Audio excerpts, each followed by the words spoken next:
Degree pass అయితే చాలు 4500 bank ఉద్యోగ అవకాశాలు. బ్యాంకింగ్ రంగంలో ఉద్యోగం సాధించాలని కలలు కంటున్న యువతకు కేంద్ర ప్రభుత్వ రంగ బ్యాంకు నుంచి భారీ శుభవార్త వచ్చింది. దేశంలోని ప్రముఖ ప్రభుత్వ రంగ బ్యాంకుల్లో ఒకటైన సెంట్రల్ బ్యాంక్ ఆఫ్ ఇండియా భారీ స్థాయిలో అప్రెంటిస్ పోస్టుల భర్తీని నోటిఫికేషన్ విడుదల చేసింది. మొత్తం 4500 ఖాళీలను భర్తీ చేయనుంది అని ప్రకటించడంతో బ్యాంకింగ్ రంగంలో కెరీర్ ప్రారంభించాలని భావిస్తున్న నిరుద్యోగ యువతలో ఆనందం వ్యక్తమవుతుంది. ముఖ్యంగా తాజాగా డిగ్రీ పూర్తి చేసిన అభ్యర్థులకు ఈ నోటిఫికేషన్ మంచి అవకాశంగా మారింది. ఎంపికైన అభ్యర్థులకు 1 సంవత్సరం పాటు బ్యాంకు శాఖలో శిక్షణ ఇవ్వడంతో పాటు నెలకు 15,000 స్టైఫెండ్ కూడా అందించనున్నారు. భారీ సంఖ్యలో పోస్టులు ఉండడంతో దేశవ్యాప్తంగా పోటీ తీవ్రంగా ఉండే అవకాశం ఉందని నిపుణులు చెబుతున్నారు. ఈ నోటిఫికేషన్ ప్రకారం పోస్టు పేరు అప్రెంటిస్ కాగా మొత్తం 4500 ఖాళీలను భర్తీ చేయనున్నారు. ఇక రాష్ట్రాల వారీగా చూస్తే ఆంధ్రప్రదేశ్లో 128 పోస్టులు, తెలంగాణలో 100 పోస్టులు ఉన్నాయి. ఇక దేశంలోని వివిధ రాష్ట్రాల్లో ఈ నియామకాలు చేపట్టనుండడంతో అర్హత కలిగిన యువతకు ఇది అరుదైన అవకాశంగా భావిస్తున్నారు. ఇక ప్రభుత్వ రంగ బ్యాంకుల్లో ప్రత్యక్ష ఉద్యోగం కాకపోయినా బ్యాంకింగ్ వ్యవస్థపై అనుభవాన్ని సంపాదించేందుకు భవిష్యత్తులో జరిగే బ్యాంకు నియామకాల కోసం సిద్ధం కావడానికి ఈ అప్రెంటిస్ శిక్షణ ఎంతో ఉపయోగపడుతుందని నిపుణులు సూచిస్తున్నారు. బ్యాంకింగ్ రంగంలో ప్రాక్టికల్ నాలెడ్జ్ పొందేందుకు ఇది మంచి వేదికగా మారనుంది. విద్యా అర్హతల విషయానికి వస్తే గుర్తింపు పొందిన విశ్వవిద్యాలయం నుంచి ఏదైనా విభాగంలో డిగ్రీ పూర్తి చేసిన వారు దరఖాస్తు చేసుకోవచ్చు. అయితే కేవలం డిగ్రీ పూర్తి చేయడమే కాకుండా అభ్యర్థులు 2022 జనవరి 1వ తేదీ ఆ తర్వాత డిగ్రీ ఉత్తీర్ణులై ఉండాలి. అంటే ఇటీవల గ్రాడ్యుయేషన్ పూర్తి చేసిన వారికి మాత్రమే ఈ అవకాశం వర్తిస్తుంది. అలాగే నేషనల్ అప్రెంటిస్షిప్ ట్రైనింగ్ స్కీము లేదా నాట్స్ పోర్టల్లో ముందుగానే రిజిస్ట్రేషన్ చేసుకొని ఉండడం తప్పనిసరి.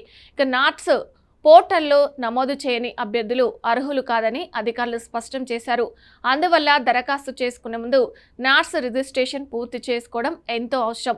వయోపరిమితి విషయానికి వస్తే 2026 మే 31 నాటికి అభ్యర్థుల వయసు కనీసం 20 సంవత్సరాలు, గరిష్టంగా 28 సంవత్సరాల మధ్య ఉండాలి. ఇక రిజర్వేషన్ వర్గాలకు ప్రభుత్వం నిబంధనల ప్రకారం వయో సడలింపు వస్తాయి. ఎస్సీ, ఎస్టీ అభ్యర్థులకు 5 సంవత్సరాల వయో సడలింపు ఉండగా ఓబీసీ అభ్యర్థులకు 3 సంవత్సరాల సడలింపు లభించింది. ఇక దివ్యాంగులకు కూడా నిబంధనల ప్రకారం ప్రత్యేక వయోపరిమితి సడలింపు వర్తించనుంది. దీంతో రిజర్వేషన్ వర్గాలకు చెందిన అభ్యర్థులకు ఈ నియామకాలలో మరింత అవకాశాలు పెరిగే అవకాశం ఉంది. ఎంపిక ప్రక్రియను పలు దశల్లో నిర్వహించనున్నారు. మొదట ఆన్లైన్ పరీక్ష నిర్వహిస్తారు. ఆ తర్వాత స్థానిక భాష పరీక్ష ఉంటుంది. అనంతరం డాక్యుమెంట్ వెరిఫికేషన్ నిర్వహించి చివరిగా మెడికల్ ఫిట్నెస్ పరీక్ష ద్వారా అభ్యర్థులను ఎంపిక చేస్తారు. అన్ని దశల్లో అర్హత సాధించిన వారికి తుది ఎంపికలో అవకాశం ఉంటుంది. ఇక అందువల్ల అభ్యర్థులు అన్ని అంశాలపై సమగ్రంగా సిద్ధం కావాలని నిపుణులు సూచిస్తున్నారు. ముఖ్యంగా స్థానిక భాషపై అవగాహన ఉండడం కూడా కీలకంగా మారనుంది. ఆన్లైన్ పరీక్ష మొత్తం 100 మార్కులకు నిర్వహించబడుతుంది. ఇందులో మొత్తం 100 ప్రశ్నలు ఉంటాయి. పరీక్ష రాయడానికి 1 గంట సమయం కేటాయిస్తారు. జనరల్ మరియు ఫైనాన్షియల్ అవేర్నెస్ నుంచి 20 ప్రశ్నలు, ఆప్టిట్యూడ్ మరియు రీజనింగ్ నుంచి 20 ప్రశ్నలు, కంప్యూటర్ నాలెడ్జ్ నుంచి 20 ప్రశ్నలు, జనరల్ ఇంగ్లీష్ నుంచి 20 ప్రశ్నలు, అలాగే సెంట్రల్ బ్యాంక్ సేవలపై అవగాహనకు సంబంధించిన 20 ప్రశ్నలు అడుగుతారు. ప్రతి ప్రశ్నకు 1 మార్క్ ఉంటుంది. ముఖ్యంగా ఈ పరీక్షలో నెగిటివ్ మార్కింగ్ లేకపోవడం అభ్యర్థులకు పెద్ద ఊరటనిచ్చే అంశంగా చెప్పవచ్చు. అందువల్ల అన్ని ప్రశ్నలకు సమాధానాలు ఇవ్వడానికి ప్రయత్నిస్తే మార్కులు పెరిగే అవకాశాలు ఎక్కువగా ఉంటాయి. ఎంపికైన అభ్యర్థులకు 12 నెలల పాటు అప్రెంటిస్ శిక్షణ అందిస్తారు. ఈ శిక్షణ కాలంలో నెలకు 15,000 స్టైఫండ్ చెల్లించనున్నారు. అయితే ఈ స్టైఫండ్కు అదనంగా ఇతర అలవెన్స్లు ఉండవని అధికారులు స్పష్టం చేశారు. అయినప్పటికీ ప్రభుత్వ రంగ బ్యాంకుల్లో పనిచేసే అనుభవం, బ్యాంకింగ్ విధానాలపై అవగాహన, కస్టమర్ సేవలు, ఖాతాల నిర్వహణ, రుణాల ప్రాసెసింగ్ వంటి అనేక అంశాల్లో ప్రాక్టికల్ అనుభవం లభించనుంది. ఇక భవిష్యత్తులో బ్యాంకింగ్ రంగంలో స్థిరమైన ఉద్యోగం సాధించాలనుకునే వారికి ఈ అనుభవం ఎంతో ఉపయోగపడే అవకాశం ఉంది. దరఖాస్తు ఫీజుల విషయానికి వస్తే జనరల్, ఈడబ్ల్యూఎస్, ఓబీసీ పురుషుల అభ్యర్థులకు 944 ఫీజు నిర్ణయించారు.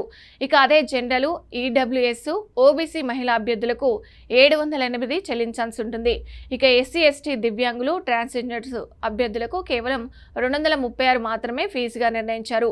ఫీజు చెల్లింపులు ఆన్లైన్ ద్వారా చెల్లించాల్సి ఉంటుంది. అభ్యర్థులు దరఖాస్తు చేసుకునే ముందు తమ వర్గానికి సంబంధించిన ఫీజు వివరాలను ఒకసారి సరిచూసుకోవాలని అధికారులు సూచిస్తున్నారు. దరఖాస్తు ప్రక్రియ కూడా పూర్తిగా ఆన్లైన్ విధానంలోనే ఉంటుంది. ముందుగా నాట్స్ పోర్టల్లో రిజిస్ట్రేషన్ పూర్తి చేయాలి. ఆ తర్వాత BSFI SSC పోర్టల్లో లాగిన్ అయ్యి అప్లికేషన్ భారాన్ని పూర్తి చేయాలి. అవసరమైన విద్యార్హత ధృవపత్రాలు, ఫోటో, సంతకం వంటి పత్రాలను అప్లోడ్ చేసి నిర్దేశించిన ఫీజును చెల్లించి దరఖాస్తును సమర్పించాలి. ఇక దరఖాస్తు పూర్తయిన తర్వాత దాని ప్రింట్ కాపీని భవిష్యత్ అవసరాల కోసం భద్రపరచుకోవడం మంచిదని నిపుణులు సూచిస్తున్నారు. ముఖ్యమైన తేదీలను పరిశీలిస్తే జూన్ 12న 2026 నుంచి దరఖాస్తుల ప్రక్రియ ప్రారంభమైంది. జూన్ 22, 2026 దరఖాస్తులకు చివరి తేదీగా నిర్ణయించారు. ఇక అనంతరం జూలై మొదటి వారంలో ఆన్లైన్ పరీక్ష నిర్వహించనున్నారు. కాబట్టి ఆసక్తి గల అభ్యర్థులు చివరి తేదీ వరకు వేచి ఉండకుండా ముందుగానే దరఖాస్తు పూర్తి చేసుకోవడం మంచిదని అధికారులు సూచిస్తున్నారు. మొత్తం మీద బ్యాంకు రంగంలో కెరియర్ ప్రారంభించాలని భావిస్తున్న డిగ్రీ పూర్తి చేసిన యువతకు సెంట్రల్ బ్యాంక్ ఆఫ్ ఇండియా విడుదల చేసిన 4500 అప్రెంటిసివ్ పోస్టుల నోటిఫికేషన్ ఒక గొప్ప అవకాశంగా చెప్పవచ్చు. భారీ సంఖ్యలో ఖాళీలు ఉండటం, నెగిటివ్ మార్కింగ్ లేకపోవడం, నెలకు 15,000 స్టైఫండ్ అందించడం వంటి అంశాలు ఈ నియామకాలను మరింత ఆకర్షణీయంగా మార్చాయి. అర్హత కలిగిన యువత ఈ అవకాశాన్ని సద్వినియోగం చేసుకుని తమ కెరియర్కు బలమైన పునాది వేసుకోవాలని నిపుణులు సూచిస్తున్నారు.